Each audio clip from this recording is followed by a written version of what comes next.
nama saya Mafira Rinti Faradifa. Saya dari D3 IT PENS PSDKU Sumeneb. Kali ini saya akan menjelaskan tentang sistematika dan aturan penulisan KTI. Nah, pada sistematika penulisan KTI ini terdapat cover depan atau sampul depan, judul, daftar isi, bab 1 pendahuluan, bab 2 isi atau landasan teori, bab 3 pembahasan atau penyajian hasil penelitian, bab 4 penutup, dan yang terakhir daftar pustaka. Nah, pada bab 1 pendahuluan ini berisi informasi terkait karya ilmiah yang sedang dilakukan, hal yang melatar belakangi judul penelitian, tujuan pembahasan, uraian singkat terkait pembahasan ruang lingkup. Nah, pada bab 2 isi atau landasan teori dapat diisi dengan referensi penunjang penelitian, landasan teori sesuai dengan tahapan pembahasan penelitian yang akan dilanjutkan di bab pembahasan. Nah, pada bab ketiga pembahasan memaparkan penelitian dari studi kasus pada bagian pendahuluan, uraian terkait landasan teori yang mendukung penelitian, landasan teori yang dapat berupa pertanyaan para ahli yang melakukan studi terkait maupun membuat landasan teori baru. Pokok-pokok dalam melakukan penelitian untuk penjelasan data. Pada bab 4 penutup, kesimpulan terakhir penelitian, biasanya jawaban dari rumusan masalah, penjelasan saran dan harapan terhadap karya tulis ilmiah. Daftar pusakanya, daftar pusaka buku atau tulisan ilmiah yang menjadi referensi dalam melakukan penelitian. Aturan penulisan KTI. Yang pertama yaitu ada font, spasi, dan ukuran kertas. Yang kedua margin. Yang ketiga bab dan subbab.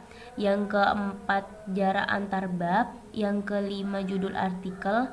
Yang keenam penulisan paragraf. Yang terakhir penulisan struktur lain. Font, spasi, dan ukuran kertas. Naskah karya ilmiah haruslah diketik dengan aturan. Jenis kertas A4, jenis fontnya Times New Roman, ukuran font 12 pixel dan spasi 1. Untuk ukuran margin, top atas 3 cm, bottom atau bawah 4 cm, left atau kiri 3 cm, right atau kanannya 4 cm. Nah, pada bab dan subbab, pada penulisan karya ilmiah, bab dan subbab ditulis dengan melakukan sistem numeral 1 A. Nah, sedangkan pada skripsi, bab ditulis dengan Romawi maupun subbab ditulis sistem numeral seperti pada karya ilmiah. Huruf pertama dan setiap kata harus menggunakan huruf kapital kecuali kata tugas dan kata preposisi seperti di, ke, dari, tetap ditulis kecil. Aturan dalam subbab. Subbab ditulis dengan style font italic. Huruf awal setiap kata ditulis kapital kecuali kata preposisi, kata hubung, kata sambung, dan kata tugas. Jarak antar bab. Jarak 3 spasi untuk membuat bab baru. Jarak bab dengan subbab 2,5 spasi. Jarak untuk penulisan kalimat awal 2 spasi di bawah subbab. Judul artikel menggunakan huruf kapital atau besar semua. Tulisan di bold masih menggunakan jenis font Times New Roman. Posisi judul berada di tengah halaman alias di center atau Ctrl E. Jangan menggunakan garis bawah atau style font underline. Penulisan paragraf. Untuk membuat underline baru dibutuhkan 7-8 karakter atau sekitar 1,25 cm. Penulisan struktur kata lain. struktur lain. Nama penulis dan alamat institusi diletakkan di bawah judul artikel dengan jarak 1,5 cm dari judul artikel.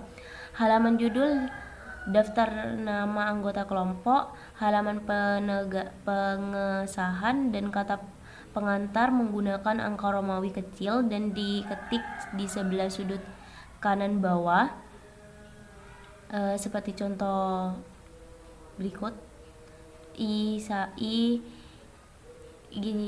Menggunakan i kecil sesuai angka Romawinya dan sebagainya. Pada bagian naskah artikel menggunakan halaman dengan menggunakan angka Arab 1, 2, 3 dan seterusnya yang diletakkan berada di pojok kanan atas dengan jarak 3 cm dari tepi kanan dan 1,5 dari tepi ke atas. Penulisan susun lain. Dalam penulisan karya ilmiah juga terdapat penulisan tabel yang mana terdapat judul tabel dengan menggunakan penomoran sesuai pemunculan tabel dari bawah, dan untuk penulisan judul tabel ini diletakkan di atas tabel bersamaan dengan nomor tabel yang menggunakan angka Arab 1, 2, 3 dan seterusnya.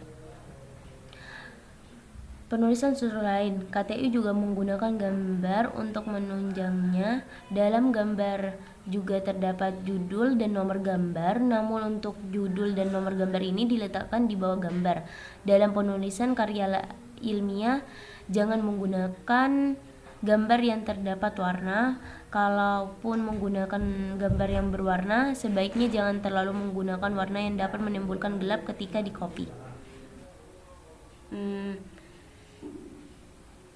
Sekian, terima kasih. Apabila ada kesalahan saya mohon maaf. Wassalamualaikum warahmatullahi wabarakatuh.